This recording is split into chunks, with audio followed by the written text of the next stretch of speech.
নমস্কাৰ সকলোকে মোৰ আন এটা ভিডিঅ'লৈ স্বাগতম জনাইছোঁ। দেখিছেনে কলেজত ক্লাছ কৰি থাকোঁতে এনেকুৱা এজাক ডাঙৰ বৰষুণ আহিল নহয়। তাৰপিছত কলেজৰ পৰা আহি মই এয়া আম খালোঁ, মায়ে ৰুকি থৈছিলে।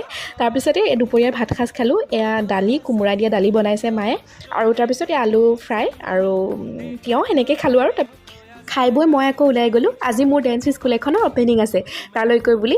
আৰু এই পোৱালিকেইটা চাওকচোন, ইমান ধুনীয়াকৈ সিহঁতে নাচিছে। একো কিন্তু সিহঁতক শিকোৱাও হোৱা নাই, সিহঁতে নিজে নিজে নাচিছে।